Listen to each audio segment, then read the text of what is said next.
massive technological and political change. Are we ready? Camera's on you now. We got a clapperboard.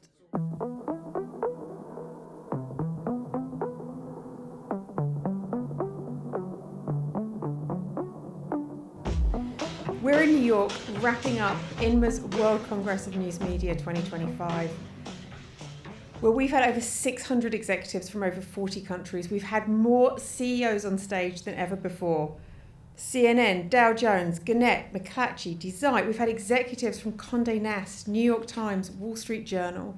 It's a time of massive change, both from a technological point of view, from a political point of view, and we are going to spend some time digging into all of the insights, everything we've learned. But first, I want to let you know that this is brought to you by Chartbeat. So many people know that this is the go-to analytics platform for many, many media brands. It empowers smarter content decisions across web, mobile, and social. A while ago, they acquired Tubular Labs, and that takes the analytics off-platform as well. You can measure off-site video, so social video intelligence from YouTube, Instagram, Facebook, and many more. So together, Chartbeat and Tubular offer unmatched view of audience behaviour, both on and off platform. You can connect with them anytime. Just go to chartbeat.com and tubularlabs.com. Thanks for sponsoring this episode. Robert, you and I have been on stage moderating for the last few days of World Congress. Jodie, thanks for inviting me back. It's really what I wanted to be doing at the end of the week. It's been so big. What a great opportunity to be able to nail what we've just learnt. Go on and tell us, what's the big takeaway? Give us one big takeaway. There's been so many insights. What stood out to you? I think partly having so many Europeans in the room juxtaposed with the big American political moment and this technological seismic change we're in, I think both of these big moments have put the focus on journalism in a way that we have not seen on the business side of media, possibly in a generation. And I think the solutions for both are really the same thing. Sharpening our journalism so that our business model can survive the geopolitics and also what is going to be the wildest ever ride in our lifetime of technology. Greg, do you agree with that? You know, I like to think about all the opportunities that the new technology will bring. You know, what would happen if you had, 10,000 journalists suddenly in your newsroom? And then you realize that everybody will have 10,000 journalists in their newsroom. So what do you do when everybody has 10,000 journalists in the newsroom? So then I think it leads us to a question at the same time that maybe the right question to ask is, okay, what actually that you do that is different, that is scarce, that is really differentiating in the world of abundance of everything? And I'm thinking about, I arrived on Friday last week and I went to this show on Broadway that is just in the Winter Garden Theatre nearby. Good Night and Good Luck with George Clooney. And I know, Jodie, you are just going there. Basically, why do people pay so much money for a show that is basically a live version of a movie? So the live version of a movie with the same actors costs $10 for a subscription, but people pay up to $1,000 for a good seat for the show. What makes the difference? You can have it everywhere. You can have it for almost, for free. You can borrow a password from your neighbor, and then people still pay. So I think this is an interesting question that was raised during this Congress. What is really unique? What is unique about the brand? What is unique about our journalism, the product? This was exciting. So you went to the show. Why did you go? Why did you pay? You could have just watched the movie. Exactly. Yeah, because why did you? Undivided attention. I don't have time to watch movies that much. You know what else? It's also shared experience. A shared experience at the same time. And something else that came up today is scarcity. Yeah. Making sure that there's scarce resources. If we make our content available everywhere, you can see everything everywhere. It's not great, right? What you actually really want to do is create really good curated experiences on your owned and operated platforms that people want to come to. That was a recurring subject, that you can make much more money if you actually are in a direct relationship with your consumers or with your advertising customers or everybody But else. that's hugely under threat at the moment, and I think this week it's fully recognised that it's under threat. If you don't have your direct relationship plan, you've got to get one pretty quickly. You could say there's a lot of inequalities between media. Like, we had a session with VG from Norway, yeah?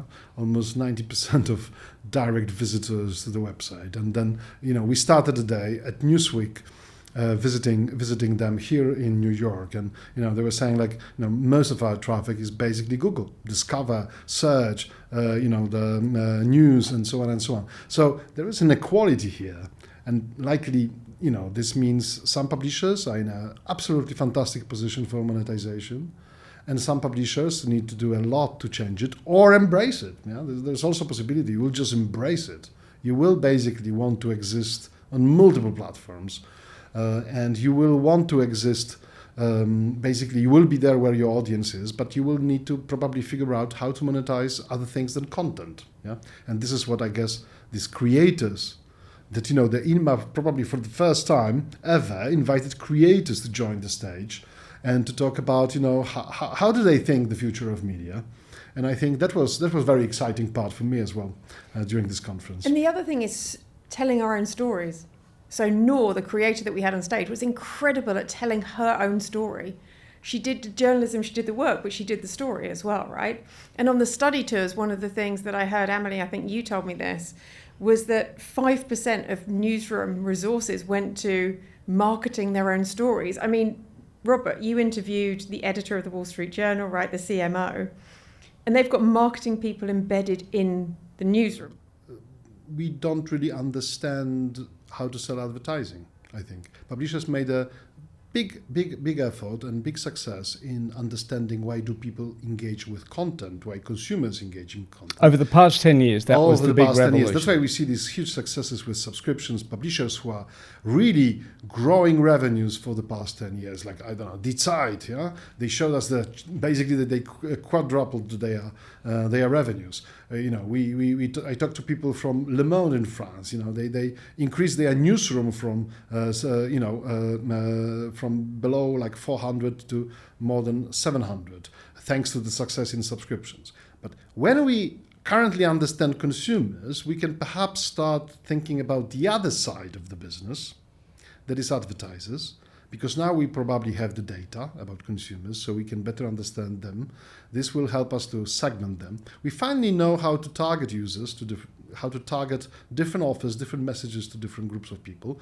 We know how to actually get people to buy something. So I think we finally have something interesting to offer for advertisers.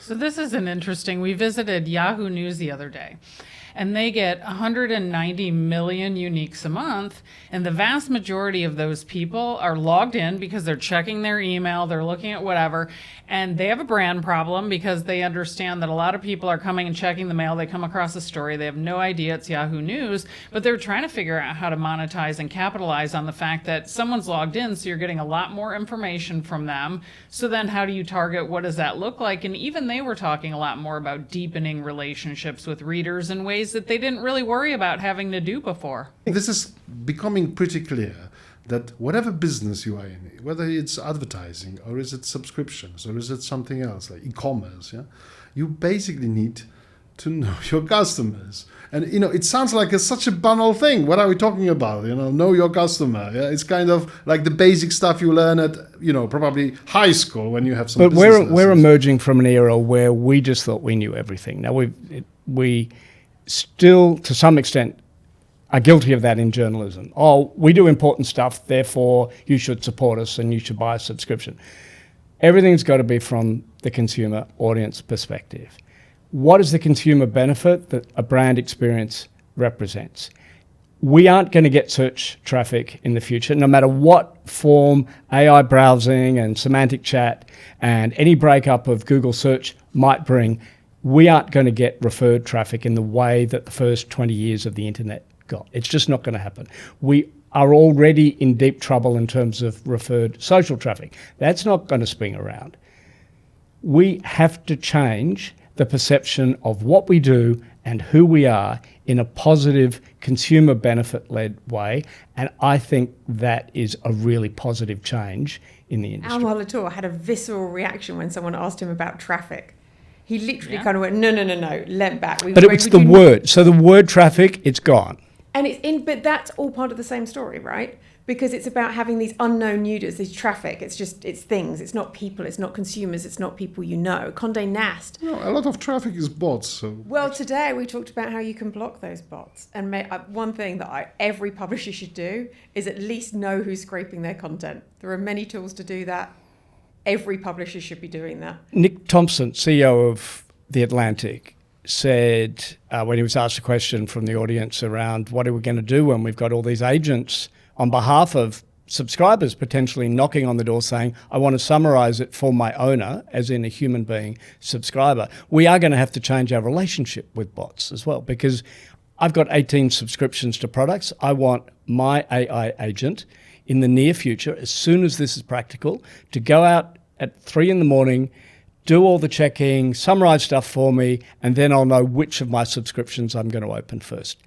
I do want to have a relationship with an agent that is going to act on my behalf. OpenAI talked about this though in the seminar today. They actually said that they're starting to look at subscriptions. They're starting to look at how brands show up in ChatGPT, and so that we can plug in. They're not doing it yet, but that was the first promising thing I've really heard in terms of chatbots. Sorry, Amalie. No, I was just going to say, though, that's where content creators come in, too. We're talking about brands. We're talking about how we've always said that we know what the news is, but I think a lot of these content creators are proving us wrong, right? And so they're having direct relationships with people. They're interacting in ways that we never have as brands before, and we're just sort of sitting back and trying to figure out what to do about that, when really they're gaining these huge audiences, they're engaging with people, they're monetizing, they're doing all of these things, and we're sitting back saying, we got to figure out, how to better deepen engagement with our readers, and we aren't taking lessons from people who know what they're doing when it comes to that. That's an interesting point. We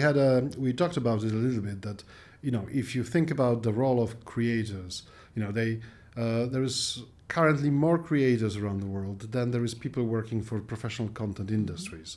There are predictions for this year in terms of advertising spend. More money will be spent on advertising against content created by creators rather than professional media. When you look at data we get from YouTube, we can see that most video views actually are generated on content created by creators. So publishers might be thinking whatever they want, the reality has already kind of changed, but it doesn't mean that the train is off, the platform, and we can't get on it. I talked to Matthias Depfner, the CEO of Axel Springer, and he basically said, maybe in the future the newsrooms will be more like record labels in the sense that they will attract, they will have some musicians, some artists, some journalists on staff, but they will also attract the best creators from the outer world, and they will provide them some services that will help them thrive. There will be talent managers and maybe producers and legal support and business development support. But that's already happening, right? Sinead Boucher from Staff for the owner and CEO of Staff in New Zealand told us that she's already doing that. The B-side in Boston are starting to look at that. We're starting to see these models. You're right. It's not that it is emerging. We had 2 other examples on stage that I think are really pertinent to this discussion. One was from the Swiss company Pulse Africa, owned by Ringier. And they've embraced a very social first business across 6 countries in Africa. But they've embraced the influencer community, and they get their users, 100 million users a month, to nominate the best influencers. It's a very clever hack.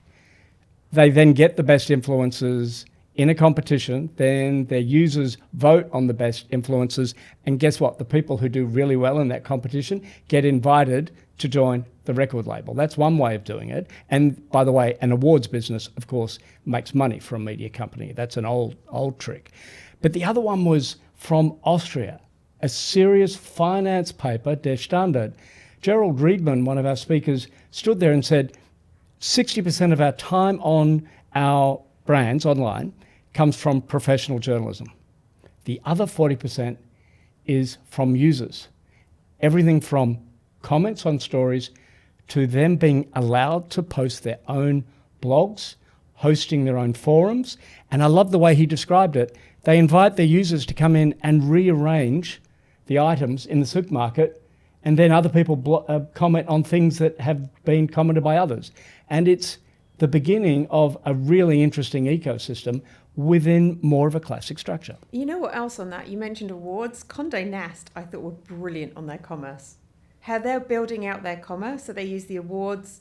They've got brands like Condé Nast Traveller that dish out awards, and they've built commerce partly on the back of that. But they've built it across their brands. And you can see, going back to that advertising and that revenue, they're learning from creators in that. They're building the brand, understanding what taste that brings. Vogue is great. Condé Nast Traveller, GQ for men, Allure for women. You can see that revenue changing, and that is partly moving towards content creators. And Dotdash, I know, was on the study tour. Mm-hmm. They've already started moving towards content being an indicator of intent to purchase. We saw that with the New York Times as well. So you're right, it's not too late. We're seeing people adapt, and those seem to be reaping rewards right now. I also think that publishers, it's fantastic to be a creator. We met some people like the guy who launched the Edinburgh Minute, mm-hmm. and then the London Minute, and it's fantastic. He's doing very well. He was a former journalist, making £150,000 per year, now doing a Substack newsletter, and that's absolutely. And there is 5 million subscribers to different Substack newsletters, so it's a huge market for sure. But still, I think there is a reason we have companies. Tell us about it, Greg. Why do we have companies? It's very easy, first, if you are a creator, sometimes you have a, high kind of season, and sometimes you have a low season. Sometimes you want to, go on vacation. You are sick. You want to have a baby. Sometimes, basically, you need support of other people in order, There is a reason, I guess, that we do these podcasts not on our phones in a basement, but we actually went to a professional studio with some expert in audio who is basically helping us to sound and look beautiful. Yeah. So you look great. These are all. Thank you. Of course. Yeah. I spent at least 20 minutes in the makeup studio beforehand. So, in order to succeed, we actually need organization and, breakdown of jobs and tasks. Is that our real advantage then? And this is the advantage for publishers. So I think, publishers are, some publishers may be skeptical at this very moment about the creators because they might be thinking, I have a professional journalist, I understand their track record, and who is this guy? Yeah, I understand that. Having said that, we don't necessarily need to. We can differentiate between different roles in our newsrooms. There are, investigative reporters, but then there are news explainers, people who can tell stories better, people who can do interviews, and so on. So there's, we can actually adapt to it. Second, we actually have infrastructure that many of these creators would benefit from. We can make more money with them than they make alone. And I think this is a great premise of publishers collaborating with this, with this world. We can also think about it like a R&D. Look, you've got basically 50 million or more creators around the world. This is basically research and development for the content industry. You can learn what works, and then you can scale it as a publisher. So you said that was a former journalist. Do you consider creators journalists? Are some of them journalists? Some of them I think are journalists. Some of them make acts of journalism, and some of them are not really journalists. They might be entertainers, or they might be experts in makeup art. They might be makeup artists. But fundamentally, they're storytellers. It doesn't really matter. It doesn't really matter that much, because we also in our newsrooms we have people who can write. Some people can read, but they cannot write, and some people basically cannot read and write. They just are good talkers, and we kind of live with it. Yeah, we have editors to help. We have the whole team to help. But if somebody has a good connection with the subject, so their subject, they have good connection with the audience, and so we kind of make it work. Yeah, so it's not like everybody needs to be like a professional journalist who graduated in journalism and is it's like I don't think it is actually the case, and very often it is not the case. I'm a lawyer. Who are you? What did you No, I mean, graduate in? I would say I totally agree with you, but I went to a panel a few months ago on who gets to call themselves a journalist in 2025, and a lot of the media brands were reluctant to partner with content creators because they don't think of them as journalists. And so it's like, we're doing this serious journalism. We're the ones who have degrees in journalism. We don't know what you're doing over there on TikTok. And so we're not sure about that. Whereas probably a lot of their audience members, either they consider them a journalist or they don't care. And so sometimes I think we get caught up in the definition, or we don't partner with these, content creators because we're like, they're not real journalists. I think there's a real American bias to this particular argument. And one of the guys that he was funny and so erudite at the same time, the CEO of Die Zeit in Hamburg, a weekly long-form journalism, absolutely nailing it in terms of business success, one of the most profitable media assets anyway. He's got 10 people doing TikTok, not for the bottom line, it's for awareness. His boss said, there's an awful lot of far-right activists on TikTok. I want to get a more balanced view. He is doing small, smart, fast experiments that he keeps small so that there's no expectation that everything's going to work. He's got 100 brand extensions.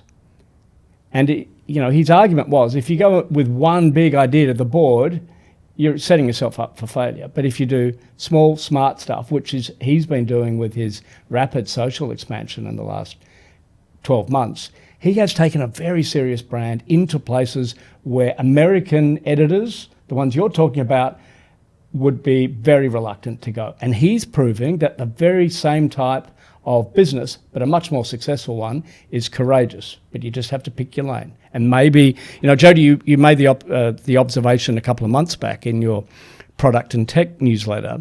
This is the moment where the rise of the individual as a media company, even though there's one person, it could be more vulnerable than we think.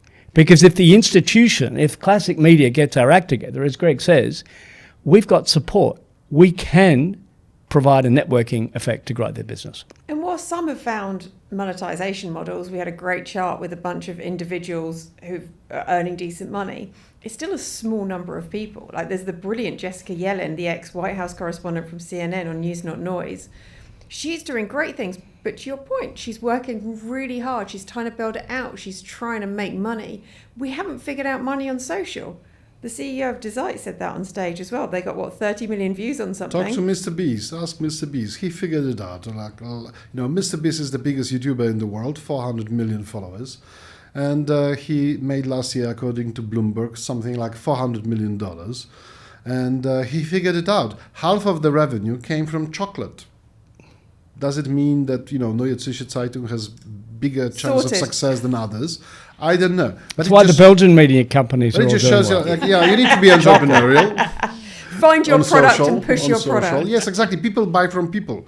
We hear it, all the time that, the commerce is changing because of social media.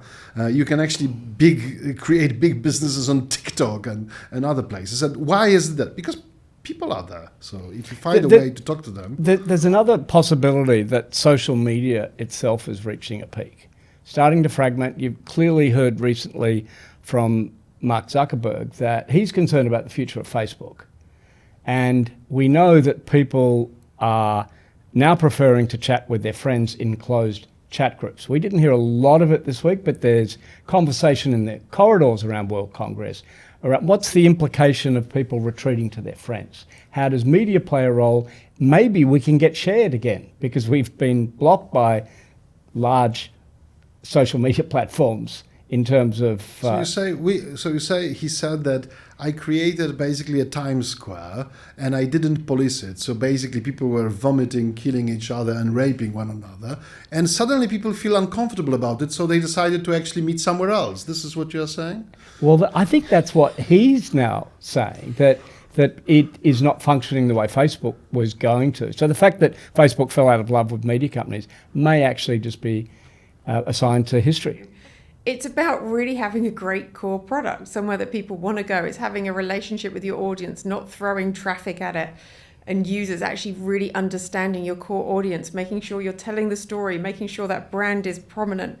in keeping the journalism at the center. Like everything you've told me here leads to that monetization, but really having that core product is absolutely essential. So before we dive into some specific areas of focus, we're just going to have a quick break. Again, thank you, Chartbeat. For all of you know, it has been the go-to analytics platform for top media brands. I know so many companies that use them across web, mobile, social, but more and more because of Tubular, they're listening and using it for off-platform listening, for social platforms. We've talked about this right just now. Direct is really important, but we need to understand what's happening elsewhere. And that's what Chartbeat is trying to do. You can go to chartbeat.com and tubularlabs.com for analytics for everywhere where your audience is. We're going to dive back in just a second. Welcome back. So one of the things that really clarified, crystallized for me over the last few days is the fact that we've talked about print. Most of the people in the room were publishers, not all, but you've got these legacy products right off platform, and those are money makers, and we're figuring those out. We're making them economical. That's where the money comes in. We think there's going to be a shelf life, whether it's broadcast, whether it's print. What's really occurred to me is then you've got the core digital, so all the things we were just talking about, right? You've got your core audience. Who's that direct audience? How can we really monetize it? But it's almost like we've got a kind of legacy digital product now. And people are really focusing on that digital product, owned and operated. We know we can make money there. We haven't figured it out elsewhere, right? What's a great user experience? Heard that a lot from Condé Nast. This has got to be the best possible place for your content on your own platforms. And then the third tranche is this kind of innovation. And Greg, you just talked about this a little bit, but it's social. It's maybe AI. It's all these different places where people are coming from where we just haven't figured out monetization yet. AI keeps coming up. Sonali, you're our resident AI expert. Tell us, what are your big takeaways on AI over the last few days? What have you learned? What's new to you? Well, I was pleasantly surprised to hear a lot of conversation about agents, because they have arrived in other industries. They haven't yet affected the media industry. And I was really happy to hear, like Nick Thompson, the CEO of The Atlantic, talking about how they're preparing for it. Or in my session today, the CEO of Der Spiegel, Stefan Ottlitz, talking about how they're preparing for agents as well. You know, this idea that we are getting ahead of change, or we're future-proofing our business and we're thinking about it now, not afterwards. And tell us practically, what does getting prepared for agents mean? What are they practically doing? Okay. So an agent is this idea that an AI system will act on your behalf. It has both the power and the knowledge to do that. So, for example, at the moment, you go to my website, you read the news, you see an ad, maybe you click on the ad, maybe you buy a pair of shoes. In the future, the agent will visit the website, it will summarize the news, and a different agent will go and buy my shoes for me. So this idea that it's the same person interacting with both, it's that the two are related in some way, that will no longer be true. And that means we have to rethink our user experience. Maybe we need to rethink our revenue model if we're heavily reliant on advertising right now. AI is going to change a lot of other things too. I mean, it's going to change internal workflows. We've already seen that in many, many news organizations around the world. It's going to change the products that we put out there. You know, there's a lot of talk about liquid content, or this idea of multimodal content, that it'll take the shape of any container you pour it into, right? You're not restricted to text or to audio or to video or to a live blog or to a chat interface. The article as we know it is dead. It's not going to be... It's not dead just yet. The articles... Exactly. It still works. People are still making money on that, right? Absolutely. But it's not for everyone. I mean, as you guys were talking about earlier, that's not... 800 words, inverted pyramid, is not how many, many, many members of our audience choose to consume their content anymore. And I was really heartened to hear that news organizations are acknowledging this and trying to get ahead of it as well. Yeah, you know what came out of our session earlier in the Product and Tech seminar is that internally, the publishers really need to focus on their structure, their data feeds, just get everything in order. It's not glamorous, it's not sexy, but this really needs to happen because these kind of things are coming. The external thing that we talked about, and I just keep going back to, is when I asked the audience today how many people knew who was scraping their site, what companies are scraping to your site, are you measuring this, are you managing this? No one, or one person, you're right, one person put up their hand. And that actually terrifies me, because right now we know for AI there's the training models, right? And there's the grounding data for every time there's a query. We know that a lot of content's gone in the training models. There's various legal cases out around that. But the one thing we do have control of is who's coming to our site now. And we had Tollbit on this morning. There's also ScalePost and Cloudflare do the same thing. They have free tools to let people measure and block, but they're just not doing it right now. And that kind of scares me. So let's go to something more positive. Gabe, welcome to the team. You're 3 weeks in at INMA, and you are in advertising. You've just come from the New York Times. What struck you about kind of the revenue side of things and the advertising side of things over the last couple of days? Yeah, it's you have to remember the World Congress was also my introduction to INMA, right? And so, I was on a sort of a rapid pace to develop an initial hypothesis and potential areas of focus for the initiative. And really, the starting point was this idea that, when you just sort of back away your perspective, news media publishers ought to be entitled to a larger share of advertising revenue than they currently get. One estimate is 5% of global advertising spend, which is estimated to surpass $1 trillion this year, 75% of which is now digital. So the question is sort of, why don't they get more? And the question and the answer are in many ways the same thing.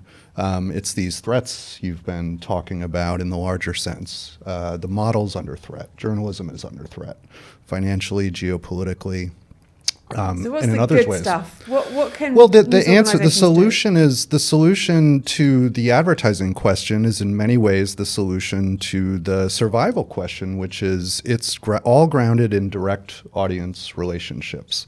Tangibly, for advertising, that means first-party data. Vital to subscriptions, vital to advertising. How are you different? You're different because your audience is more valuable. You have something different to offer advertisers than, say, the open programmatic marketplace. What's different about you? What do you stand for? Why are you special? What can you offer brands that's vital and distinct? That's how you create those relationships with advertisers where they're willing to pay to engage your audience. Greg, you're the researcher in residence. You focus on subscriptions, and you know more than anyone else I know about subscriptions. However, you've just been in a room with 600 odd execs. You must have a few nuggets that you've taken away from. I'm sure you're still forming. You've literally just walked out of your seminar. What are the things that you're taking away that you're going to be thinking about over the next few weeks? Oh gosh, there is just tons. Some interesting trends happening. One, you must have heard about these Scandinavians that are very far away in their digital transformation. Like combination of newsroom and business. The CEO being editor-in-chief becoming a CEO, and so on and so on. A lot of good collaboration. Actually, they are going through the next step of this transformation, and we heard today from VG basically, implementing product into the workflow. So you've got marketeers already in the newsroom with the audience teams, and then now you have product actually to help redefine these user experiences. We no longer talk about like journalism as just journalists. We talk about journalism and user experience of this journalism all together. And this is actually happening in businesses such as VG, and this is absolutely fascinating. The second thing that we discussed today was how to, and this is, I think, a sort of a theme for the whole 5 days, how to synchronize, for example, newsroom and marketing to work at the same pace. We heard from the ladies from the Wall Street Journal, the CMO and editor-in-chief discussing not only like at the, like a head-to-head level, two ladies came to the job at the same time, something, immediately kind of worked out between them. They started to collaborate and they aligned and they had similar ideas where to take the Wall Street Journal. But then, the hard thing is actually to make it work on the lower levels. So how do you synchronize And this was interesting. The editor-in-chief of the Wall Street Journal said, we needed to basically understand better what these guys from marketing need and want from us, and whom do you actually write for, so they can then find them and target them with ads and so on. But then the lady who was a CMO of the Wall Street Journal, she said, yeah, but it was actually, we were not actually ready to go at the pace of the newsroom with advertising to their story. So we needed to change a lot. And today, we had from the Atlantic, everybody knows about the Signal story. But do you know how they sold subscriptions around it? Oh gosh, that was a scramble. Firstly, they didn't know about the story. The newsroom didn't tell them. Okay, no problem. So you need to basically mobilize, in real time. And then, it's absolutely amazing, the big effort of marketeers and PR people and, how to create the different experiences on the website, change the targeting for the paywall, change the messaging, start advertising. It's like absolutely amazing. Yeah? It's like crisis PR, isn't it? Yeah, this is like basically breaking news, but in the marketing. Yeah, it's absolutely fascinating. And then if you think about, the whole funnel, I think we see a lot of, I would say, professionalization of acquisitions. We heard from Condé Nast, because this is a magazine, they don't have that much, necessarily direct traffic to all brands. They actually needed to figure out, social and other platforms. And this means they build a muscle that many publishers do not have, how to think about it strategically, but also how to think about it tactically, how to work with data, how to work with targeting, how to do it basically in a very iterative way. That was really interesting. You know what was really interesting about Condé Nast as well? They're really tightening up the internal communication and how they work together. And someone told me, because they're doing a lot of decluttering, right, and really focus on that user experience and making it a really beautiful experience and not having like 3 call to actions that they've got to collaborate. Are we asking someone to subscribe? Are we asking them to sign up to a newsletter? But the phrase that got me is they said, we shouldn't let our internal arguments and discussions play out in front of the consumers on our products. And that to me was like, yes, because we see that all the time in these messy products. So it's interesting hearing you talk about that organization structure as well. That was just surprising, we, in the past, basically we just put a price tag on text. Yeah, this is what subscriptions were about. Today, I think there is much more sophistication of understanding how important product is, and we had it from many different directions. Like there was Neue Zürcher Zeitung talking about asking a question, what the first class experience looks like for news. You know about Swiss. They have the first class terminal in Zurich, and they have this first class absolutely fabulous on the sky. And people pay $10,000 to fly to New York, basically on the first class. Why do people pay $10,000? What is it about it? How would we make our subscribers pay? Maybe not $10,000, but let's talk about $100 per month. How the first class experience looks like, and she was showing different examples. It is also content, but it's not just content. It is actually the experience. And then we heard from Stampen, Göteborgs-Posten, a publisher of Göteborgs-Posten in Sweden, about moving print subscribers to digital. It was all about experience. It was all about experience, going from really actually listening to people, understanding how they use the product to better create a digital experience for these print subscribers, but also actually doing pop-up help desks, going to these communities and basically helping them fix it, and finding influencers, the ambassadors who can help others. And they found a lady, 92 years old, who is basically the best kind of a help desk for all the readers. She can explain how to use a Göteborgs-Posten on an iPad. She knows it all about it, and this is absolutely fascinating. So actually, that's something that I saw in the AI sessions as well. This idea of breaking down the silos within the organization. I mean, it's really easy for the tech team to go off and create an AI solution. But if you really want your newsroom to adopt it, what works is this idea of co-creation. The fact that the product folks sit next to the editorial folks, figure out what the pain points are, build the product in small iterations, sitting next to them and saying, okay, how does this work for you?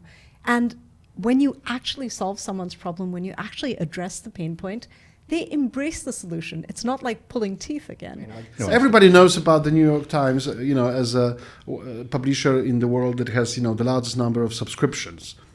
So the New York Times is coming to the World Congress of INMA, and everybody thinks, they will finally tell us a secret, how they sell subscriptions. And they say, subscriptions are very important, but actually advertising is very important for us now.